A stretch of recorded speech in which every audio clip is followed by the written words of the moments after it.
Imagine this: a foreign army mobilizes at the border.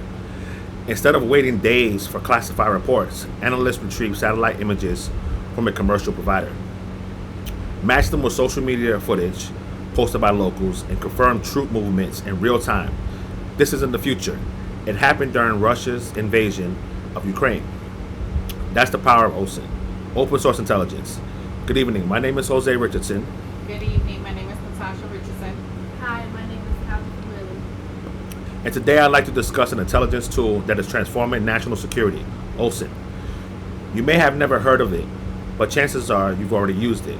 If you ever Googled a name, searched for breaking news on Twitter, or looked up property records, you've engaged in the basic form of open source intelligence. Today I'm going to persuade you that the United States must invest more in OSINT, not only to keep pace with the modern threat environment, but to lead in it. As threats evolve digitally and globally, we must empower our agencies and institutions to respond more effectively, efficiently, and ethically. What is OSINT and why does it matter? Let's begin with the definition. Open source intelligence refers to the collection and analysis of publicly available information. This includes traditional media, social platforms such as Twitter and TikTok, publicly accessible databases, commercial satellite imagery, and other sources. OSINT is not about hacking or secret access. It's about making clever use of information already out there. In fact, according to NATO Open Source Intelligence Handbook of 2022, up to 90% of intelligence used by Western governments comes from open source intelligence or open sources. That means the overwhelming majority of what analysts use to make decisions doesn't come from spies or surveillance. It comes from data that anyone with the internet access can find. We've seen this play out in recent real-world examples. During Russia's invasion of Ukraine, open source analysts used TikTok videos, Google Maps, and commercial satellite images to track troop movements, confirm attacks, and expose misinformation, often faster than official sources. OSINT helped hold aggressors accountable and inform global responses in real time. Why the U.S. should invest more in OSINT? There are three significant reasons why the U.S. should increase investment in OSINT. It's faster, cheaper, it provides a strategic advantage, and it promotes transparency. First, OSINT is efficient. Traditionally, intelligence methods such as human intelligence or classified surveillance are expensive and time-consuming. OSINT can collect and process massive amounts of data almost instantly. As noted in a 2019 Brookings Institute article by Jonathan Van Wingerden, OSINT provides scalable insight that can guide real-time decision-making using affordable, widely available tools. Second, OSINT strengthens our competitive edge. According to a 2022 RAND report by Tuff Bloomfield, adversaries such as China and Russia are rapidly developing their open source intelligence capabilities to gain influence and manipulate narratives. If we don't match or exceed their capabilities, we risk losing control of information environment. Third, OSINT allows for transparency. Because it uses unclassified data, OSINT's findings can be shared with allies, the public, and the media. This helps counter misinformation, strengthens alliances, and reinforces trust in national security decisions.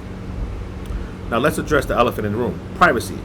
Just because information is public doesn't mean it should be used without limits. With more OSINT capabilities comes a greater responsibility to protect civil liberties. The ACLU in 2021 warns that without proper oversight, OSINT tools could be used to monitor peaceful protests, track minority communities, or unfairly profile individuals based on their online activity. The concern is especially valid when artificial intelligence or facial recognition is used without human review. To ensure OSINT is used ethically, the U.S. must establish clear legal frameworks. This includes rules on the types of data that can be used, the duration of storage, and the circumstances under which it can be shared with law enforcement. Transparency reports, third-party audits, and congressional oversight should all be part of the policy structure. Ethical use of OSINT isn't just a legal necessity, it's essential to public trust. So what can we do about it? The answer is not to stop using OSINT, it's to use it better. First, we must fund the development and training of OSINT analysts at the federal, state, and local levels. These professionals need tools, education, interagency networks to respond quickly to threats. Second, we need to develop AI technologies that analyze open data while respecting individual privacy. These tools should mask personal information unless there is clear evidence of threat behavior. Third, we should enact legislation that establishes standards for the ethical use of OSINT. These standards should protect privacy, limit data retention, and prohibit profiling on factors such as race, religion, and political beliefs. Lastly, we must invest in digital literacy so that journalists, community leaders, and everyday citizens can understand how to use and question open source information responsibly. To conclude, OSINT isn't just another tool in the intelligence toolbox, it's quickly becoming the foundation of modern decision making. It's affordable, effective, allows us to respond to threats in real time, but it also carries risk. If we expand OSINT without safeguards, we jeopardize the very freedoms we're trying to protect. That's why I believe the United States should invest more in OSINT with clear legal and ethical boundaries to guide us in its use. We have the chance to lead the world in responsible open source intelligence. Let's seize the opportunity and use it to build a smarter, safer, more accountable future. Thank you. Any questions?